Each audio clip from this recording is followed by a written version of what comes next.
Abbiamo parlato tanto di reddito di cittadinanza, una misura ormai andata in cantina, adesso ne parliamo da un altro punto di vista, è un approccio etnografico, perché è uno studio fatto da una assegnista di ricerca dell'Università degli Studi di Milano Tarantina.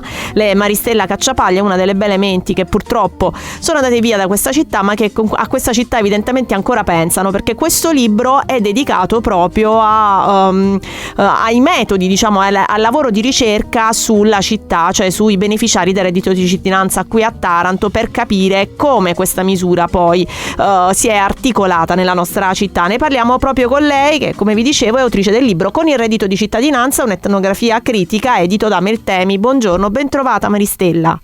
Buongiorno a tutti e a tutte, grazie per l'invito. Grazie a te. A quali conclusioni sei arrivata attraverso questa tua ricerca? Quanto è durata? Come l'hai strutturata? Ok, iniziamo con le domande difficili. Lo so, c'è anche poco tempo, purtroppo questo è il bello e il brutto della radio.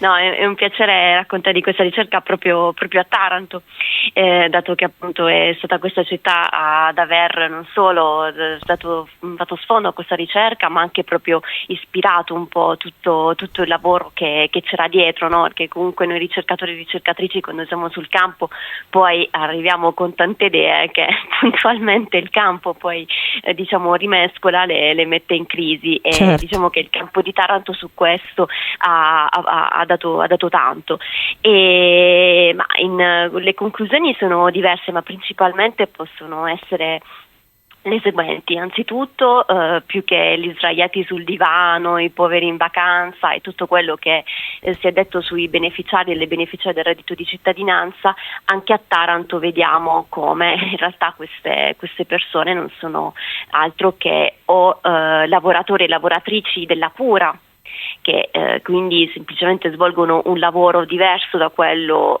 retribuito e remunerato, ma è comunque un lavoro, o anche sono tanti lavoratori e lavoratrici povere che non sono riusciti, che comunque sentono ancora ad avere un lavoro regolare nel tempo, regolarmente pagato, regolarmente anche contrattualizzato. Molti part-time che sono sulla carta part-time, ma nella pratica full-time, tanti lavoratori e lavoratrici stagionali, e anche tante persone che lavorano informalmente. Insomma, mi sembra di capire che a Taranto il lavoro è povero.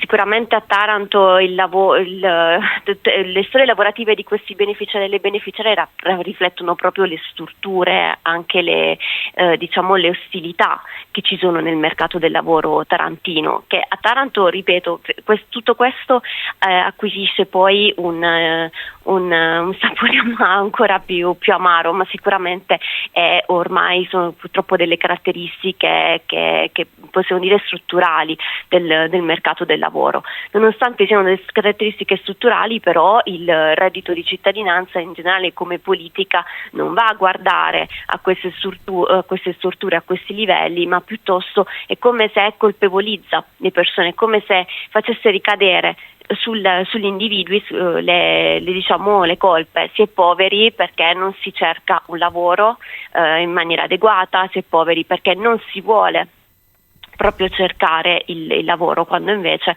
ci sono delle condizioni proprio, dicevo, strutturali, che condizionano anche il fatto che essere occupati non significa per forza essere fuori da una condizione di vulnerabilità, e questo è un paradosso che di nuovo a Taranto diventa ancora più eclatante. È un paradosso che c'è in tutte le politiche, o meglio in sempre più politiche sociali, che tendono a pensare che trovare un lavoro significa fuoriuscire da una condizione di vulnerabilità. Ma già da tempo fa Chiara Saraceno, ad esempio, scriveva un libro che si intitola proprio Il lavoro non basta. Il lavoro non basta in questo senso, e a Taranto è ancora più eclatante che in una città caratterizzata da un certo ricatto occupazionale, da un certo braccio di ferro atroce tra salute e ambiente, si è potuto pensare di poter sconfiggere la povertà obbligando loro a cercare lavoro, quando però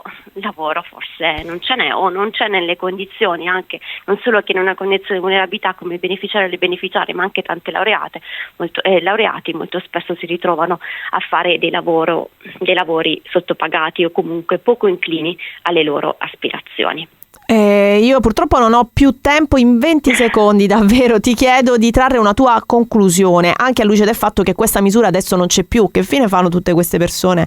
C'è un reddito regionale di dignità, così insomma viene chiamato. Sì, in Puglia abbiamo questa fortuna di poter avere questo ulteriore beneficio.